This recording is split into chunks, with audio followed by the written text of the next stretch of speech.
Hello, everyone. This is Rick with the Cyber Pro podcast, where industry leaders share their insights. It's about 5 questions in less than 9 minutes, hopefully, because hackers never sleep. I'm excited today to have Todd Marks on. Todd, in a few sentences, tell us who you are and what you do. Thanks for having me, Rick. I am the founder, president, and CEO of Mindgrub Technologies. Mindgrub is an agency and a consultancy. We make agile software and perform marketing on behalf of our clients in a number of industries, including cyber. You didn't want to add a fourth or fifth title to your busy life. Well, I did. I have several other businesses, but I'll just stick with the one. That's my biggest. Fair enough. So, question number two: what's the best thing about being truly an entrepreneur in technology? Well, the nice thing about technology is it's got a kind of an easier barrier to entry. So we work in a number of industries. Mindgrub, a services-based organization, but where we want to enter into the government space or into utilities or in other industries, we can create a brand around our services and really grab market share without having any additional capital costs, right? It's really our existing service lines and a new brand, and we're up and running in that industry.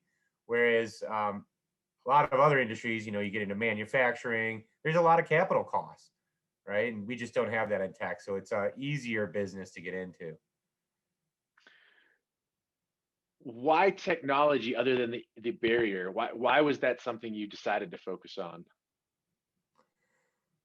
Well, for me, I know we talked about the woods just a minute ago, but I was a climbing and a kayaking instructor living in the woods and met my wife and started to have a family, and I needed to support that family. And at the time I was a high school teacher in math, and this was 98, 99, and technology was starting to heat up.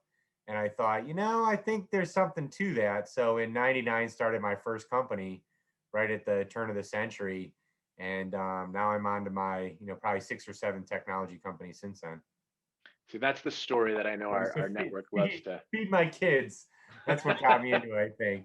But I Yeah, went to school for math and computer science, and I taught computer science in high school right at the beginning of that .com. So, my students got me really, excited about technology, and I saw them, pursuing, careers. This was 98, 99, and right when that .com happened, that was it for me. I thought I had enough experience, and I'd give it a go. But it would take a couple companies later before I had, great success, because it wasn't just a little bit of experience. You needed my 10,000 hours.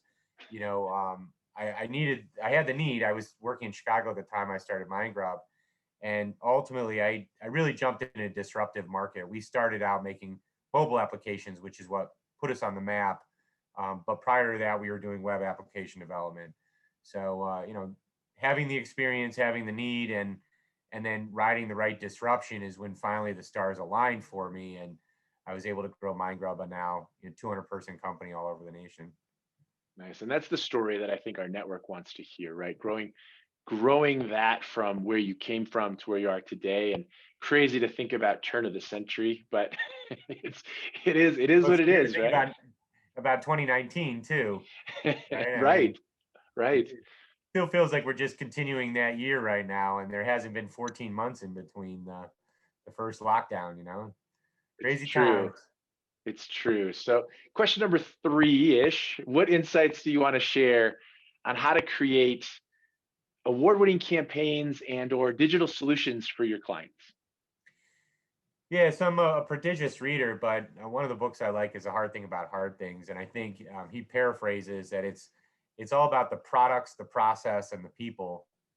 In our case, Mindgrub is mostly services business. We do have a couple product companies in the family, but in the services business, we make sure we have really good services, whether it's our agile software development services, our marketing services.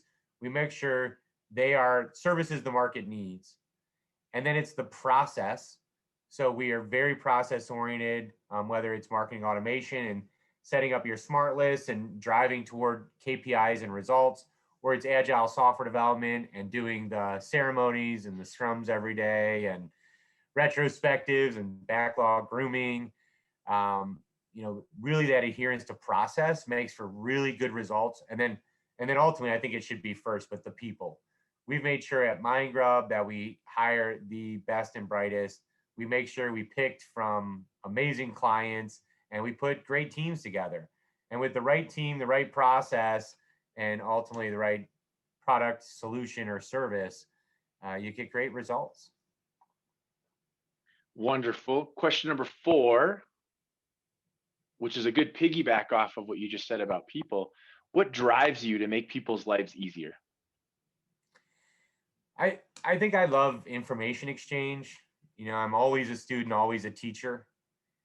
And, I would have loved to have continued to be a teacher, but, today's high school setting, it's a lot of social work, it's a lot of discipline, and it's a little bit of teaching.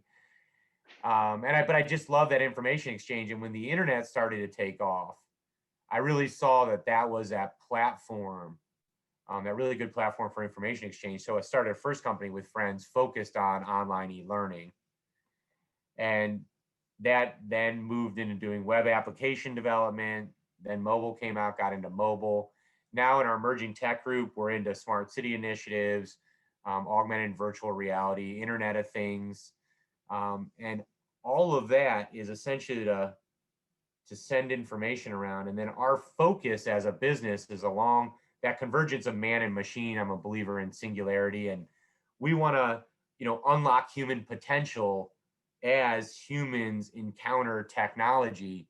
And so it stems originally from just the desire to learn and teach to now moving into being a bit of a futurist and getting really excited about that convergence of man and machine and what's possible in the future. And so I just love making, emerging software products and helping to market them. Totally agree. So we're going from cutting edge to the final question is, what's your favorite piece of retro technology that makes you smile? It's actually one that I have to use. So we in West Virginia, we have a cabin now camp there, but our cell phones don't work. We intentionally have it so we can go out there and cell phones don't work, but occasionally people need to reach us. So we got an old landline phone, and we bought like an old school retro, like roto dial phone. And every so often somebody will call us and it's got that really old blaring ring. And we all jump up, but we don't know what's happening. It's like that guy who actually has the retro analog ring in his pocket and you're so confused, but he whips out his cell phone, it's just a sound. But when you really hear that ring, it's alarming because we haven't heard it since kids, and our kids have no idea what it is. So they actually think it's like a fire alarm or something. They don't realize it's a phone. So it's been a lot of fun with that. But certainly old gaming systems are always a lot of fun, and you see a lot of people bringing those back. I'm very proud of our Golden T98 that we just dropped in our office with the old trackball. We have a lot of fun with that. I can't, I'll have to stop by and see you because Golden Tee was my game back in the day. So Yes. I love it. Yeah. Love the old trackball. So Todd, this was great. You did it. Epic having you on the Cyber Pro podcast. Thank you so much and have a great day. Yeah. Thanks for having me, Rick. Cheers.